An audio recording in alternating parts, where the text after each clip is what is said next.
So Boker Tov from Baltimore. And good afternoon from Nofit in Israel.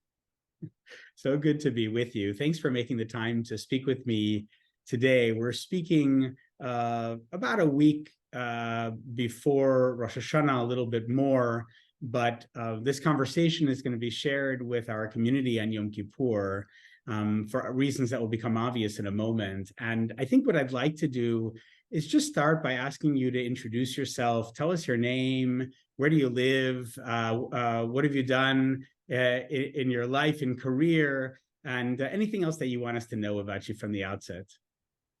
Okay, my name is Hillel Pratt. I live in Nofit, which is east of Haifa in northern Israel. I'm a retired Technion professor. I did neuroscience work at the Technion, recording electrical activity from the brain of humans, non-invasively, I might add, and trying to understand about the workings of the vast system under the skin of this, or under the scalp. The reason we're speaking today, first and foremost, is because this year marks 50 years since the Yom Kippur War, which was a seminal event in Israeli history, in, I think, really world Jewish history, and shaped both how Israelis view themselves and how others view Israel in the years and decades since. And so I think I'd like to start by asking you where you were on October 6, 1973. Can you describe that day to me? Yeah, I was a graduate student in Jerusalem then, and on Yom Kippur, I of course didn't go to the lab. And in the morning, I heard a jet go over Jerusalem on Yom Kippur, which is very unheard of. And I figured something was different. And then at 2:00 in the afternoon, the news came that the war has started with Egypt and Syria. And in the late afternoon or evening, I was already called up and spent the first night just gearing up, getting my gear, sleeping in a citrus orchard near Ramle, which was our base. And the next morning, we were taken up north. Wow. So that was you were October 6th. Not active duty at the time. You had served in the Six-Day War, correct? Right. Yeah, I was in a paratroopers reserve battalion when the war broke out. And we were all mobilized within hours. And the next morning, drove up to the north. We didn't take part in blocking the Syrians because we were infantry, and it was mostly tanks that were involved, or infantry in positions already that were holding the lines. So we didn't go in, but we later on were mobilized in the counterattack into Syria, and in raids into Syria during the actual fighting. Hillel, since you're a student of history, maybe you can back up a little bit and just tell us about the beginning of the war. How did the Yom Kippur War even come about? Why did it happen? Obviously, attacking on Yom Kippur was meant to catch Israelis off guard, but what were the kind of geopolitical kind of factors that were in play when Egypt and Syria invaded? Both Syria and Egypt lost territory to Israel in 1967, and their leadership it was the same leadership in 73, and they felt obligated to regain it, either by negotiation or by war, preferably by war, to regain their pride, dignity. And into this background, or let's say political psychology, came superpower and Cold War mixing in when Syria and Egypt were basically supplied by the Soviet Union, and Israel was considered and was a US ally, at least in terms of the support we received from them.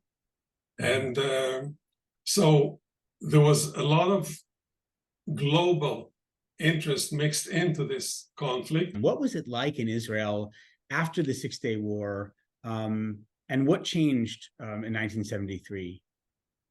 Right. After 67, the sad thing is that we were too happy. And it's a paradox, because before the war, there was such a sense of annihilation at the door. You know, we were really threatened by both by the declarations by the Arabs and by the balance of power on paper, at least. They were armed to their teeth, and we had an embargo against us. We had to improvise in terms of supplies for the military. So you were called, you were in graduate school, you were called to the northern border, to the border with Syria. Can you describe what happened next with you personally? Personally, our battalion was again positioned in an apple orchard, not far from Kiryat Shmona.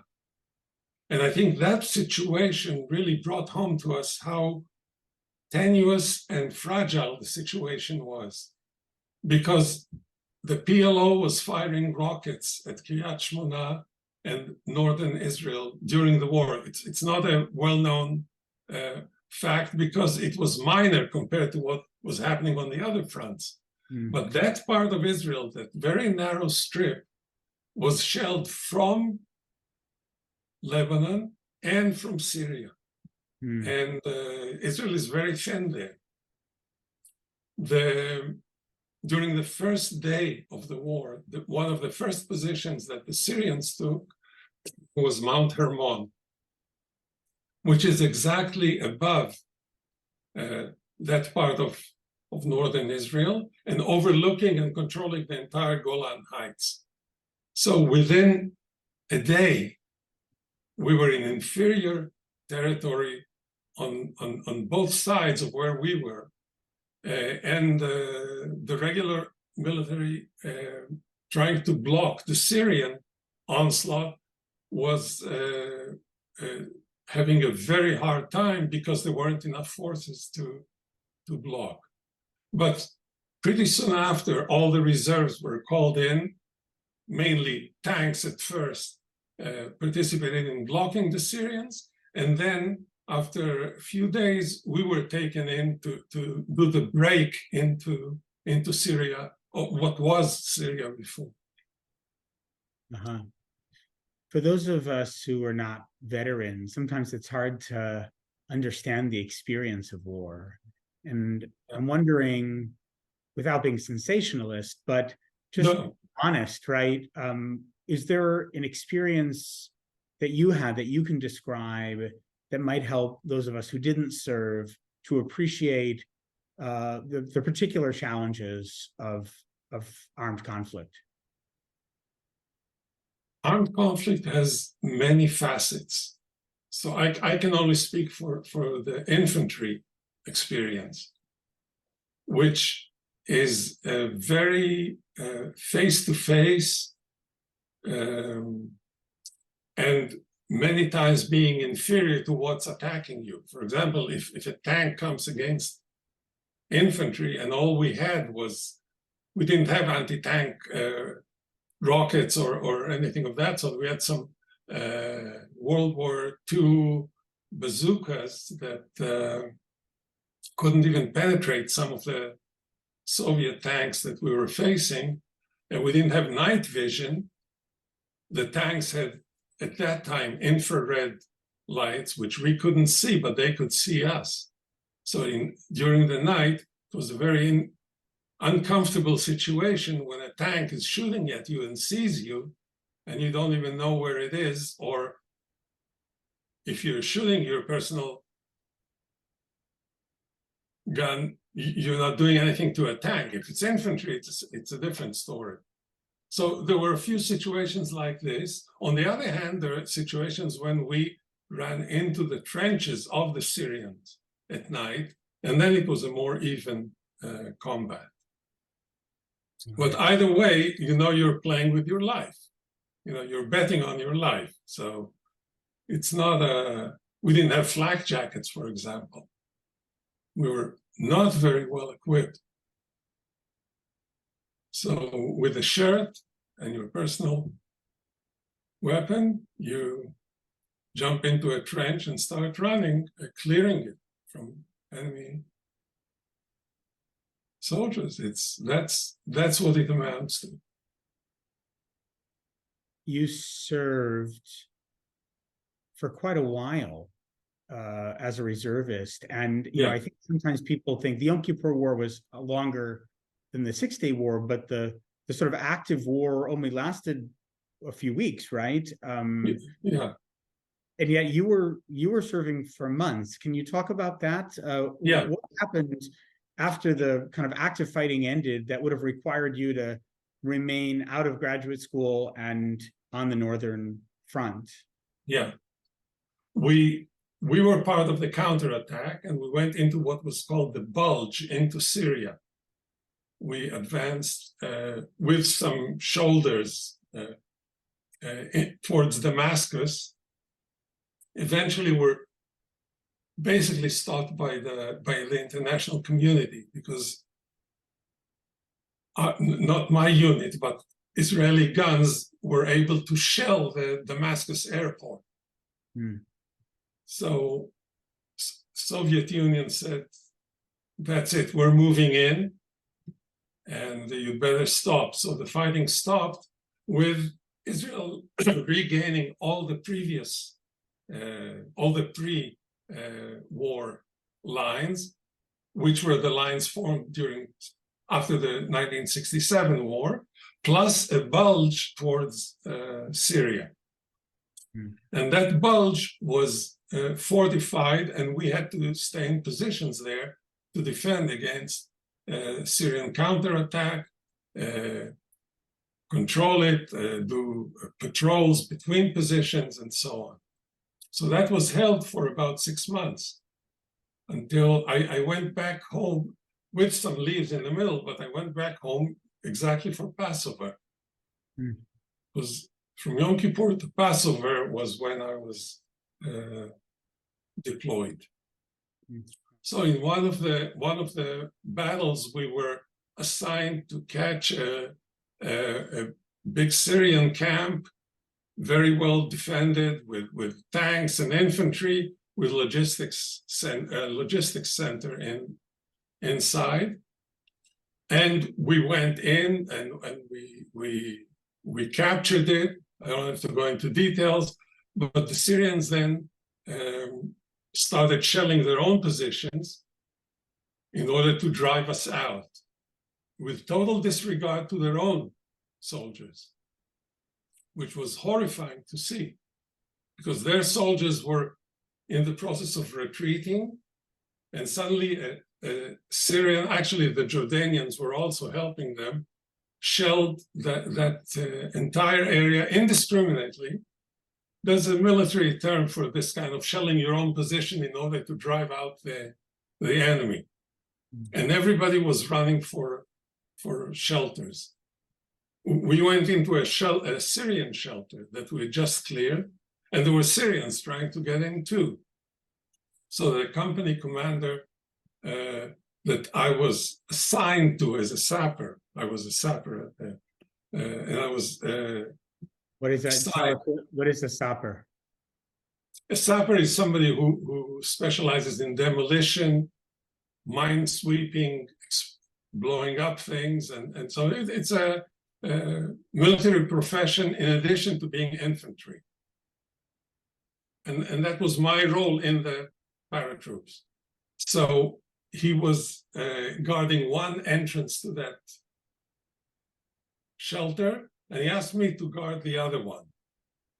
And he stood on one side, I stood on the other, there were some Syrians that tried to come in, and he shot. I won't get into details. Everybody was safe in the shelter, and when we were told to leave, and another unit came, they took over, and that was the end of that piece of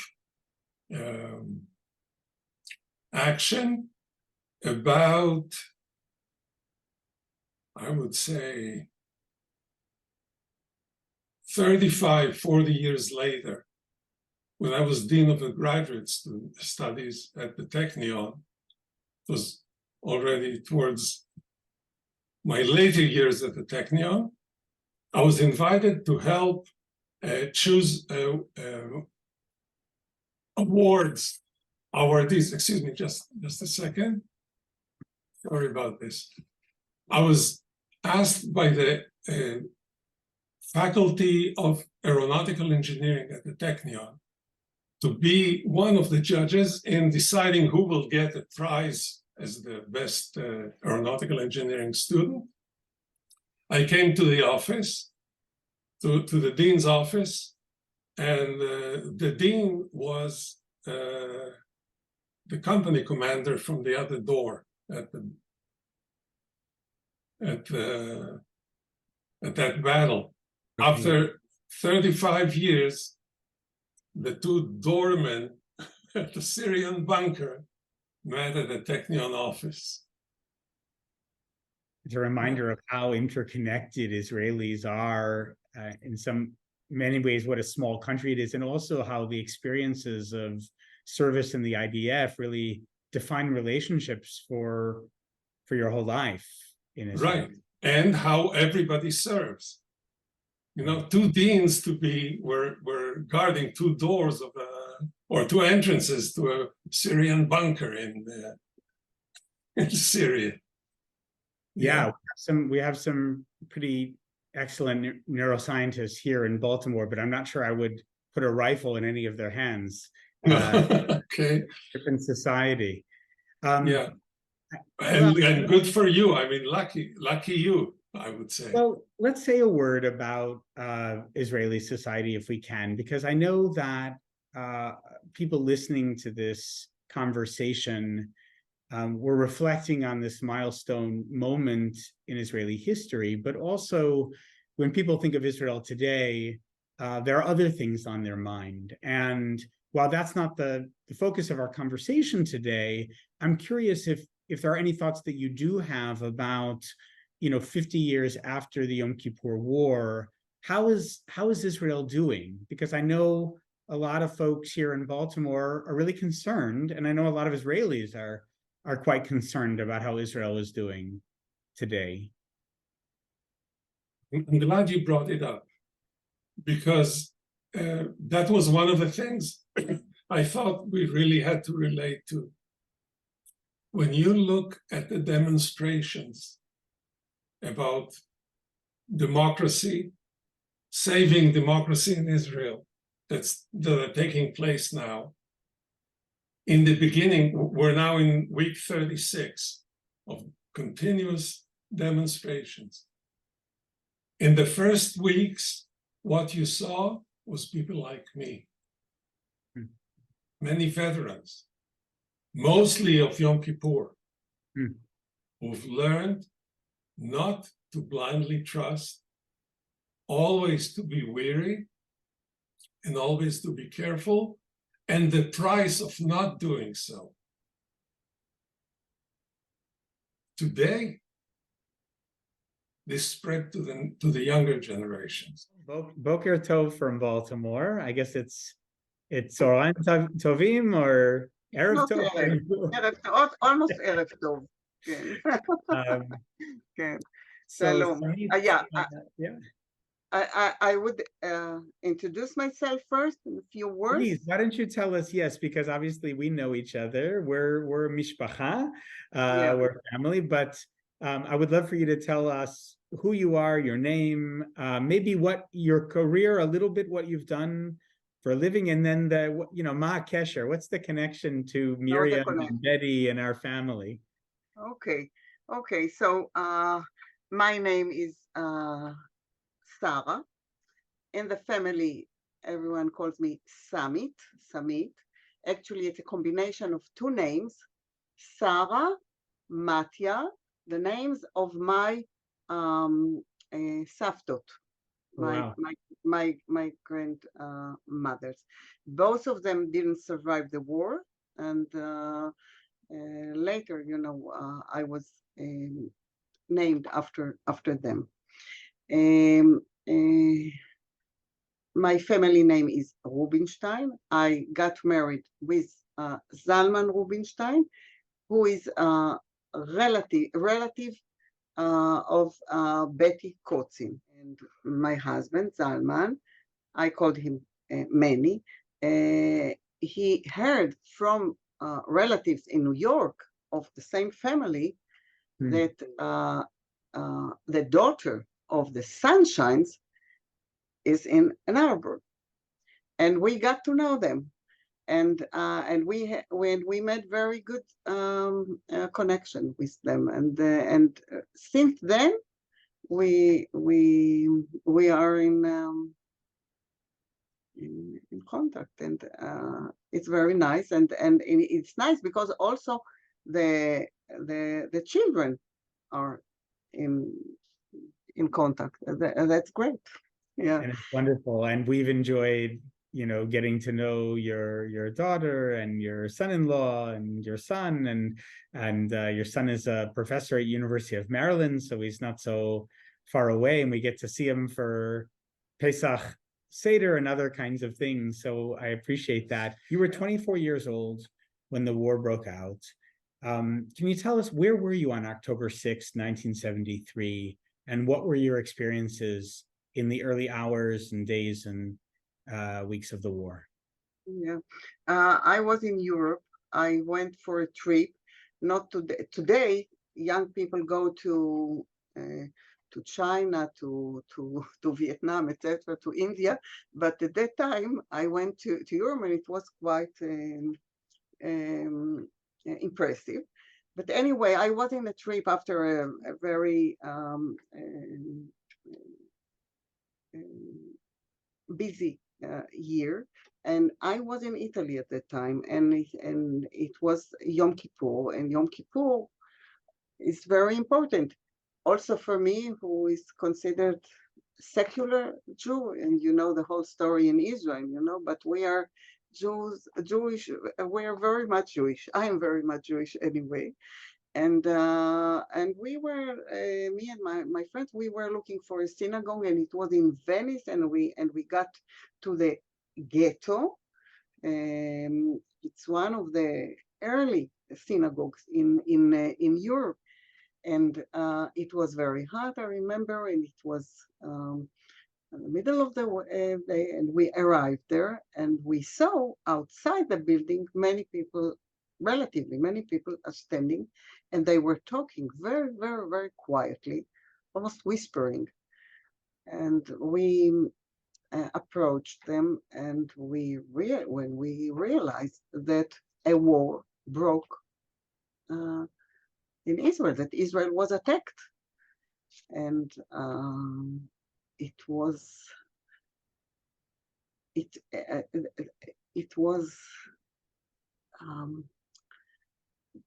frightening. It was sad. It was kind of you didn't know what to do exactly, and the locals, they were so nice to us because we came from Israel, so they talked to us so nicely, and they really were worried also, and there were all kinds of reactions among us. I remember that a close friend of mine, she said no, she didn't want to go back. She stayed here, and she knew that both her father and her brothers were in the army. She knew it. I knew that my brother is in the reserve. He was a doctor already, and he was an officer, and he kept going to the army, and I didn't know what was going with him, and he had then he was then already married and had a son, and I didn't know. And what was interesting also that I tried and I managed to talk to my mom and on the phone, and she didn't tell me anything. She didn't tell me you have to come. You don't have to. She didn't tell anything. And I had that feeling that it was really very difficult, because it was different from what we experienced in the 6 Days War and before. But anyway, I wanted to go back. The Israeli embassy in Rome let first the men, the young men, on the planes, because they wanted them to participate in combat. They needed them. So they were the first to get. It took us a few days, and then we were also on the planes. And then on the plane, we met many Israelis who were students in the US and in Canada. The plane came from them. And they knew more, and they were with the American newspapers, and they told us things, and we were really, really, really worried about what would be going on. And if this time we could make it, that was the concern of everybody. Yeah. So what was it like to fly in during the war, to take the plane into Israel while the war was already underway? It was early morning of Shabbat. It was around 4 or 5 o'clock in the morning, no light, and the airplane descended without lights, because there were it was during the war, so that's how we managed to get there. And when we get there, there were all kind of people. A few knew about their relatives who were on the airplane. Many didn't. There was no transportation, but I remember there were private cars. And I remember that I went with a family. She said, of course, you come with us. And it was a small car, and we sat there about 8 people, a car that can allow 5 people at the most. So we went like this without lights. Also, when we get there to Haifa, I came to my parents' home. Yeah. And what happened then?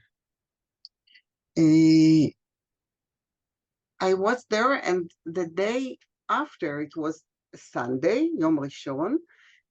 Sunday is a day of work in Israel. So there was in Haifa, in the municipality of Haifa, there was a center, and they asked for people to volunteer. So they said that, like in Bet She'an, which is not in Haifa, you have to go there about 1 hour and a half or 2 hours. I thought that time it was different, the transportation. But anyway, most of the teachers were men, and most of the teachers were mobilized to the army. So they were looking for teachers in the high school. So I went there, and I kept going every day to Bet She'an, and then I came back to Haifa until the last day of the war. The last day of the war, I got a message from my father, a friend of him who worked in Bet She'an, tried to get in touch with me, and he went to the school, and he told me that my father and my family asked me to go directly to Givatayim, which is near Tel Aviv, to our family. And they didn't say anything, but I understood that something horrible happened. But I went all the way with hitchhiking like this, and I got there, and I understood that my cousin, their son, was killed on Mount Hermon that day. It happened 6 hours before the end of the war. Yeah. And I stayed there for, I think it was October, so I stayed there for 2 months and a half. Their house with my cousin, his younger sister. They were two. She remained the only daughter, and his parents, both of them, were Shoah survivors. And I remember my aunt, she said, we have the eyes of Mount Hermon,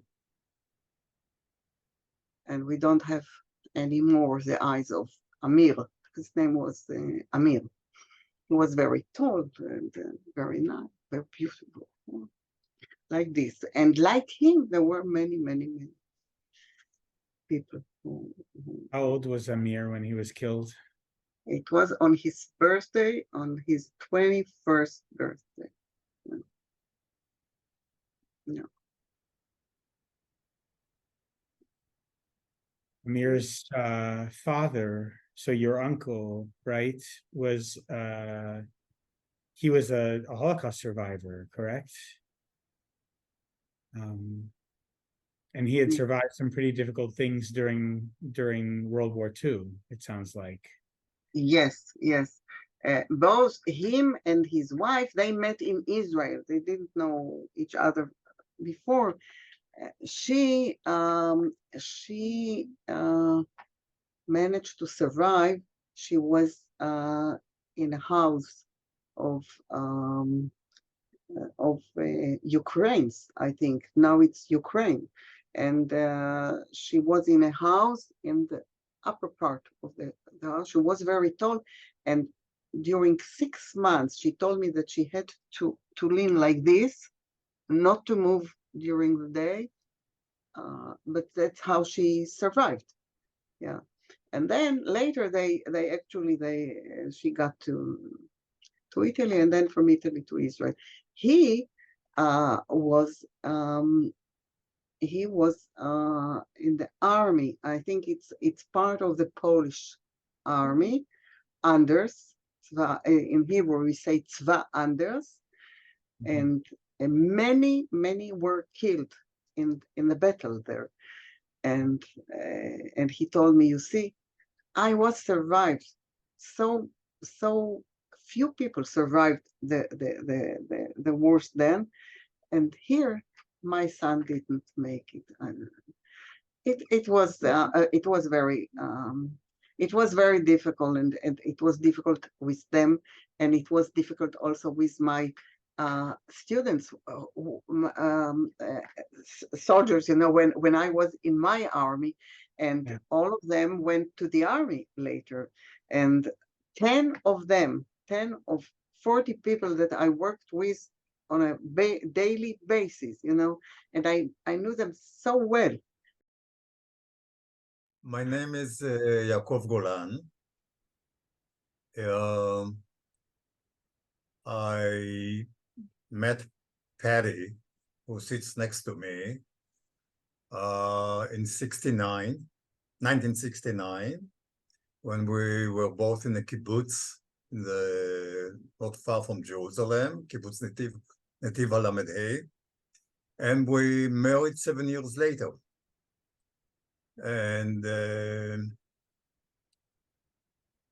I was in a Nahal unit, so I served both on kibbutz and in the army, mandatory army. And then came 1973, the Yom Kippur War.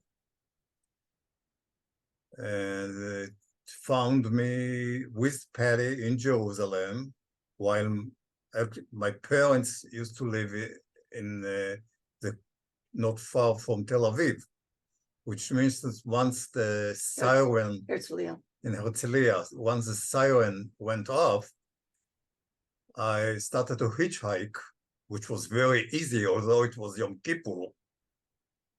You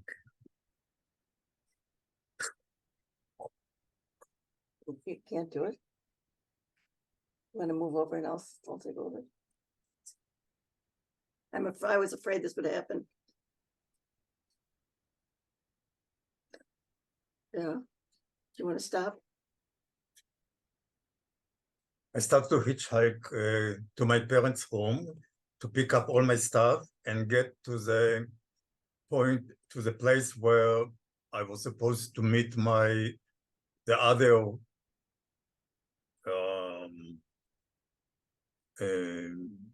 members of the unit. Then the war broke out, and I got to Rafah, where the camp was. It's on the border between the Gaza Strip and the Sinai Peninsula.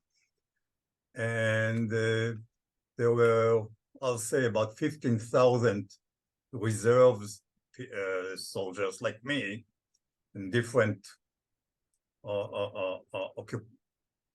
military occupations who were waiting to be placed somewhere. A week later, I never got to my unit, and I found out about a week later that the unit was actually an armored unit, tanks, with soldiers who were on the mandatory service. I was in reserves. And the war found them on the Suez Canal. And the whole unit was wiped out.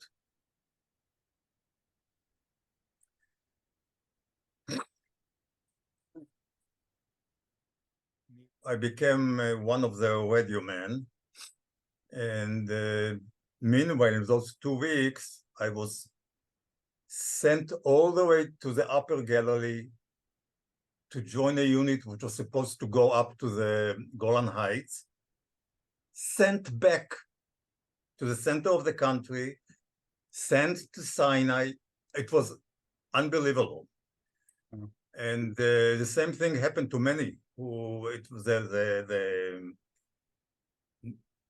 many never made it to the real battle, to the war itself. Once I'm linked up with that unit in the Sinai, which was very close to the Egyptian Third Army. That's the army which is the southern part of the Suez Canal.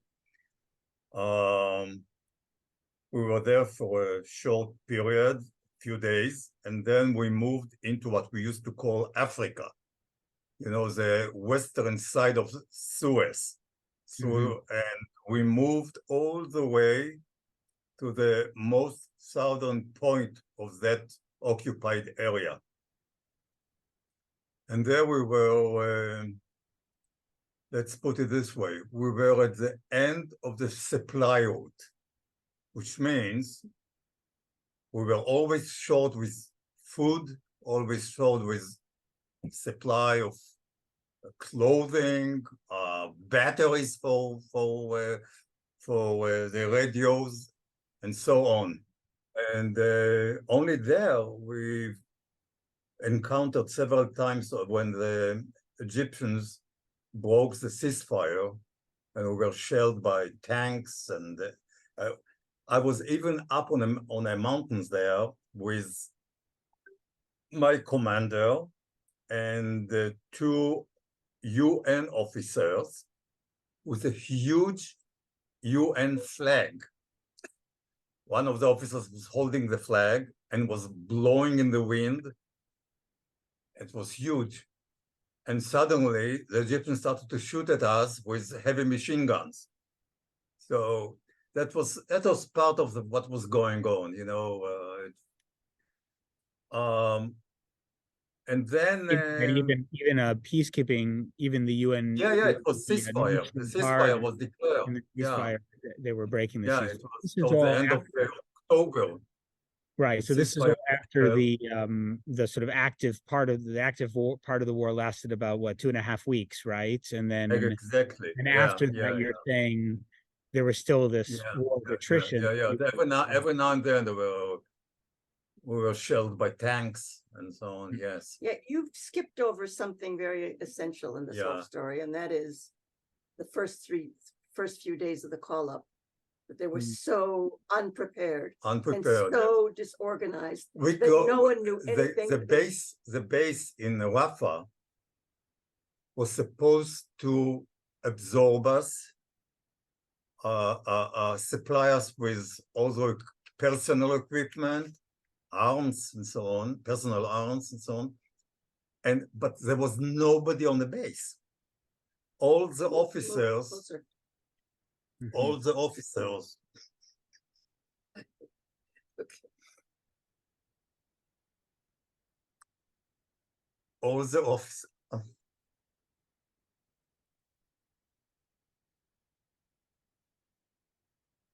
This is the result of what they term the concept. No, Conceptia.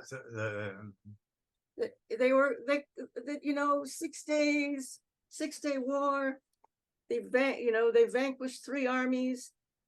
This happens again. They'll do it in 3 days.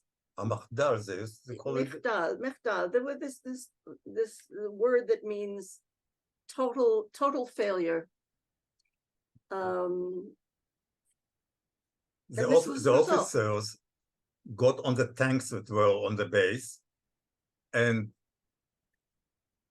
instead of getting, usually you load the tanks onto special trucks, with a platform, tank carriers. They just rolled all the way on tracks to the battle. May I ask you a question? So Yeah. obviously this is even 50 years later, pretty emotional for you. And I'm curious if you could tell me what are those primary emotions? Like, what do you feel when you think about these moments? And Patti, if you want to help, of course. Or Look, what it do you? was, this was a deeply traumatic moment in Israel's history that Israelis had never recovered from. And I just wrote an article that will be published next week in the Jerusalem Report about one of the battles. This one was in the Golan Heights. I'll send it to you as soon as it's published. Thank you. And what was I going to? But I was doing a bit of research and I came across a fact which I'd never thought of before, and that is there are no streets in the country named for anything having to do with the Yom Kippur War. There are lots of streets having to do with the 6-day war. There's Sure. streets that are named for battles and people in the Milchemet Ha'atzmaut, in the War of Independence. Yeah. Nothing. Why? Because it's still so shameful and controversial. And it's just the feeling is, they actually won the war, but everyone feels that it was this huge, huge failure. So when can I ask about that a little bit? Because one of the things I want my congregation to understand is, there was so much pride and obviously a sense of invincibility that existed after the 6-day war that compromised the Israeli position in 1973. But when, as somebody who was born after 73, I was born in 1976. So my earliest memories of Israel may be, very little bit about the Lebanon War, the first Intifada, later Oslo. Like, those are the kinds of things from my generation that formed my impressions, my personal impressions of Israel. And then, of course, the stories I had heard about 73 and 67 and 1948, etc. So I'm curious, when you use the word shame, right? I certainly hear American Jews think about the Lebanon War in that way, or maybe, Sabra and Shatila, right? Like ashamed of actions that Israelis may have taken. But when you use that word, can you describe what does that mean for Israelis? Because obviously Israel was attacked through no fault of their own. So where does the sense of kind of trauma and shame come from, do you think? פוליטיקאים בעצם החזיבו אותנו, הם לא... Yeah, it was a betrayal by the political level. Uh-huh. You know, I mean, years later, of course, things came out, how much they knew. There was an extraordinary meeting the day before the war broke out in London between Sadat's son-in-law. Not Sadat, Nasser's. Nasser. Nasser, Nasser. not Gamal Abdel Nasser. Nasser's son-in-law. Nasser's he son-in-law. was the president of Egypt who preceded Sadat. Okay, so all right. So Nasser's son-in-law was a double agent for Israel. Yeah. And he met in London with the head of the Mossad and told him, there's going to be a war tomorrow. He said, you know, tomorrow's Yom Kippur. He said, well, maybe in 2 days. He said, really? How do you know? He said, I'm telling you. And so I've forgotten the guy's name, the head of the Mossad. What his name was? Zamir. You know, so he immediately contacted everybody in Israel and said, you know, this is what I'm told by our agent, who was, you know, and they didn't believe him. They were totally unprepared. But they had first-hand knowledge of the attack with the Battalion. Even told Zamir, who was head of the army intelligence, military intelligence. Not head of Mossad, head of military intelligence. Head of military intelligence, that Sadat's aim was to occupy only the depth, you know, 10 kilometers, a strip of 10 kilometers from the Suez Canal. Oh. It was very accurate information. And that the Syrians wanted to recapture the Golan Heights. I mean, he was a man who was right inside what was going on in Egypt. He knew everything. Mm-hmm. Wow. So And they didn't believe him. It sounds like the feelings are not just a sense of loss in the moment, but also a sense of real anger and shame at the Israeli government, right? At those who ought to have known better and ought to have been prepared and ought to have left you, Yaakov, in a better position when you arrived at the Rafah border, right? During the war itself, the army functioned very well. Mm-hmm. The problem was that the army was not prepared logistically properly. They neglected and did not prepare for the next war between the 6 Days War and Yom Kippur War. Patti, what was you came to Israel, you said in 1969, is that right? Yeah. So what was your experience of October 6, 1973? Were you and Yaakov already? Well, this is, I had, after kibbutz number 1 in Netiv Lamed Hey, I went to 2 more kibbutzim as a hired teacher. I was a high school English teacher. And then I finally threw the towel in and kibbutzim and moved to Jerusalem with my young daughter. And so we were living, I mean, we had only just moved like a month before, had moved to Jerusalem. And I had a job at Time magazine as a telex operator. I'm sure you're too young to know what a telex is, but that's how they got information back. I was a telex operator. So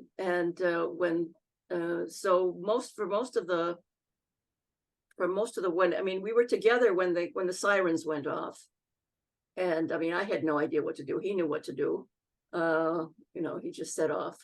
And I had a car, and so we headed for the office of Time magazine to figure out what was going on. I'm curious if there's more you would want to say about that, the sort of current matzav the protests, or just the state of things. American Jews think a lot about Israel. Obviously, there's a range of opinions, but there's certainly a sense that both of our countries, right, are in trouble right now. That there's a real sort of degradation of basic democratic norms. I personally have been very proud to see the mass protest. I got to participate in a couple when I was over there in February of this year.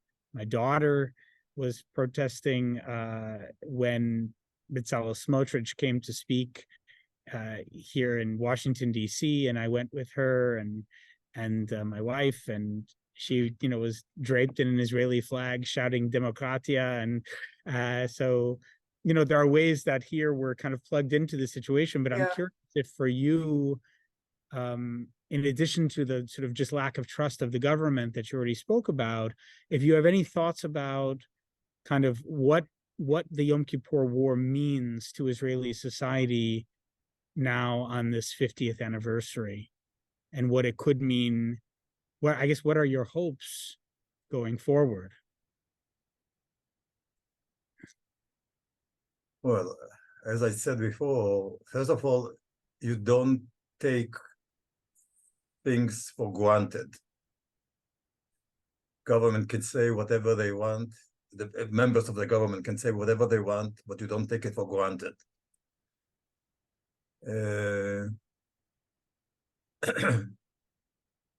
And one of the good things that happened was the peace treaty with Egypt, of course, and then with Jordan. Yeah.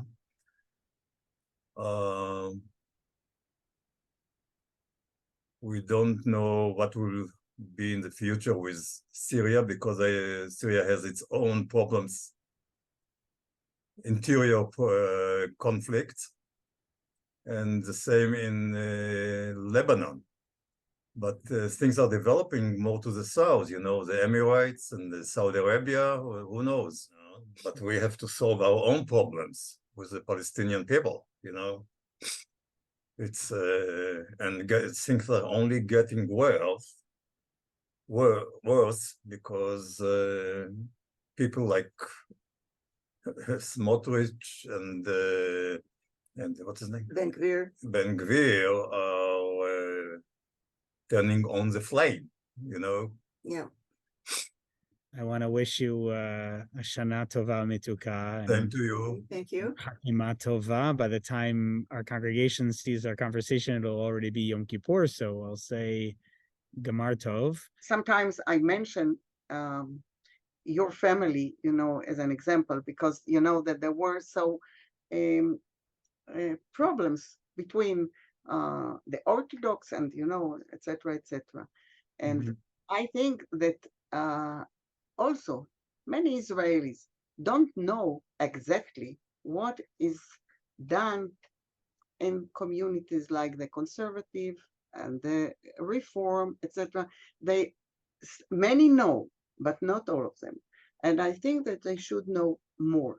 And I hope that there will be, any way that also the American Jewry won't give up Israel.